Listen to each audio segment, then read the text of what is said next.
Assalamualaikum warahmatullahi wabarakatuh. Salam Guru Penggerak.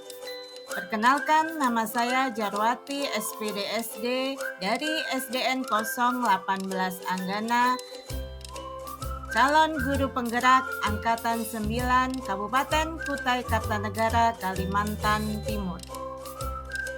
Pada kesempatan kali ini saya akan menyampaikan aksi nyata saya tentang modul 1.4 budaya positif. Penyebaran pemahaman kepada rekan guru SD Negeri 018 Anggana. Assalamualaikum warahmatullahi wabarakatuh. Bismillahirrahmanirrahim. Assalatu wassalamu ala asrofil anbiya'i wal mursalin Sayyidina wa maulana Muhammadin wa ala alihi wa sahbihi ajma'in, amma ba'du. Pertama-tama mari kita panjatkan puji syukur kehadirat Allah Subhanahu wa taala, yang mana pada siang hari ini kita bisa sama-sama berkumpul di kantor dalam keadaan sehat walafiat tanpa ada halangan suatu apapun. Salawat serta salam semoga tetap tercurahkan kepada junjungan kita Nabi besar Muhammad sallallahu alaihi wasallam yang telah membawa kita dari alam jahiliyah menuju alam yang penuh dengan cahaya ini.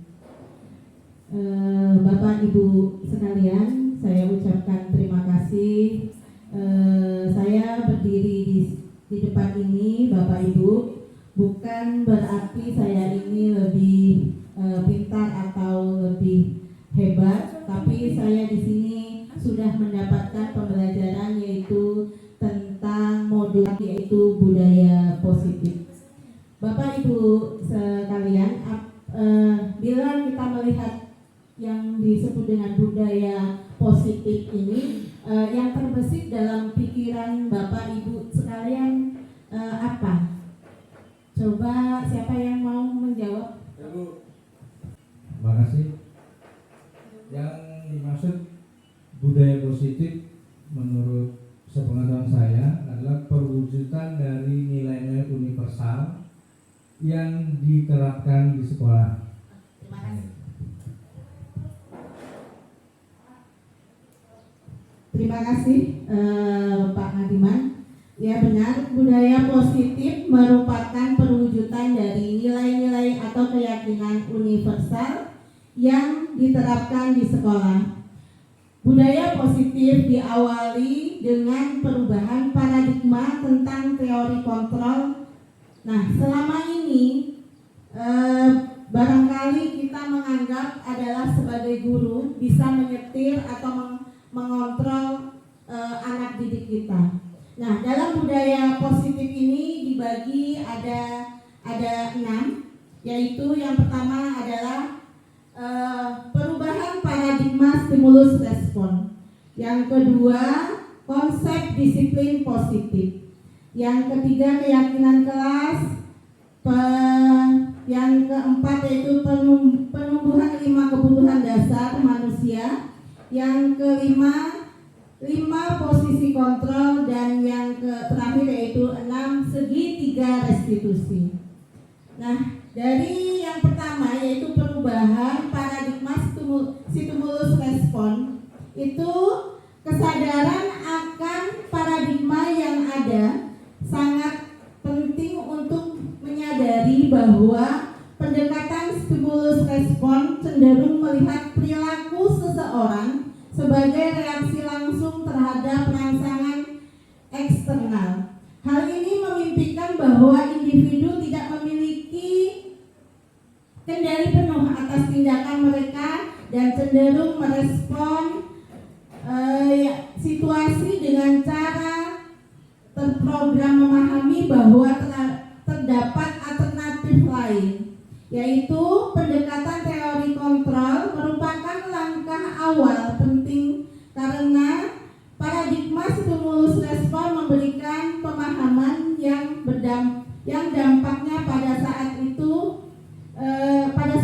saja efektif dalam jangka panjang. Dengan pendekatan teori kontrol mengajarkan kita untuk selalu bisa berpikir dan menerapkan sikap positif sehingga akan memberikan dampak positif pula dalam jangka panjang. Dalam posisi ini kita menganggap bahwa anak didik kita itu bisa kita kontrol dengan kemauan kita sebagai guru. Padahal untuk kenyataannya tidak. Sesuatu itu timbul dari dirinya sendiri, bukan dari orang lain. Baik itu pun dari guru untuk murid, tidak bisa. Itu harus dengan kemampuan anak itu sendiri. Dan yang kedua yaitu konsep disiplin positif.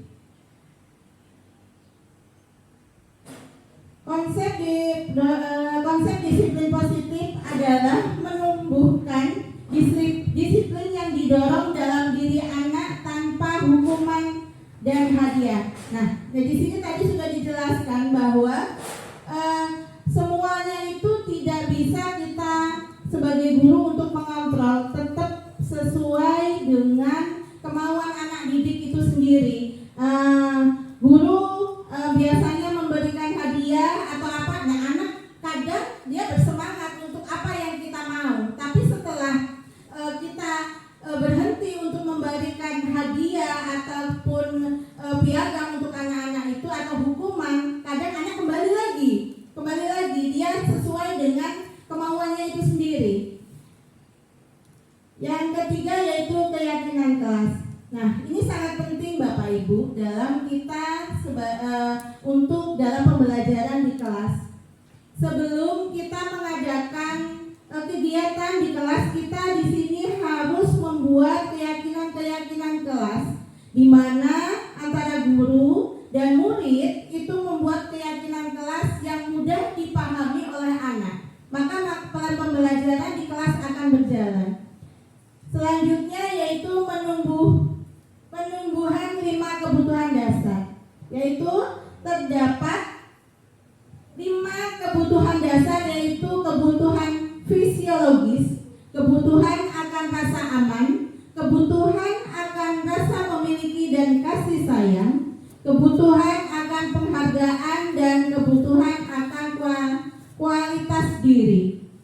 Nah, kebutuhan fisiologis merupakan kebutuhan paling mendasar, yaitu di situ kebutuhan yang berupa makan, minum, dan tempat tinggal. Coba bayangkan Bapak Ibu, bila anak ke sekolah dengan perut lapar, pastinya anak tidak akan konsentrasi untuk belajar.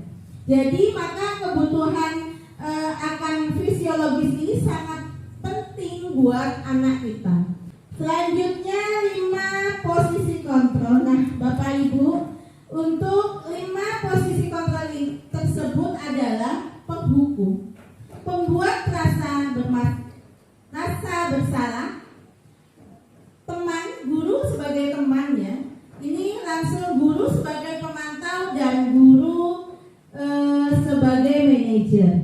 Yang terakhir ini Bapak Ibu ya, ini adalah segitiga restitusi. Segitiga restitusi adalah proses menciptakan kondisi bagi murid untuk memperbaiki kesalahan mereka, sehingga mereka bisa kembali pada kelompok mereka dengan karakter yang lebih kuat. Nah, langkah-langkahnya ada 3 untuk segitiga restitusi itu Bapak Ibu.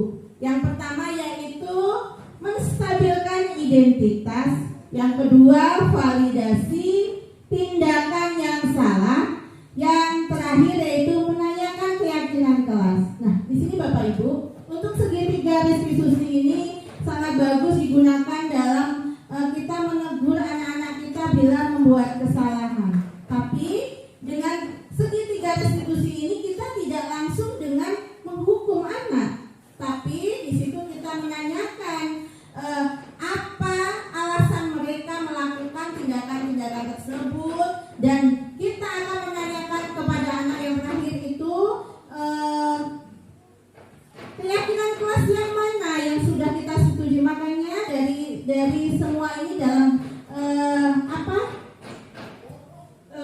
kegiatan ini sangat penting, yaitu dalam membuat keyakinan kelas supaya dalam untuk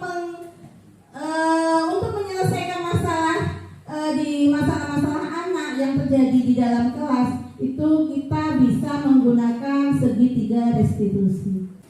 Nah, Bapak Ibu, itulah tadi yang sudah saya sampaikan tentang pembiasan budaya positif yang saya dapatkan. Terima kasih. Mungkin ada yang ingin ditanyakan? Baik, ada ya Bapak Ibu ya. Terima kasih. Saya akhiri. Apabila dari awal tadi sampai akhir ada kesalahan, saya mohon maaf yang sebesar-besarnya. Saya akhiri. Wabillahi taufik wal hidayah. Assalamualaikum warahmatullahi wabarakatuh.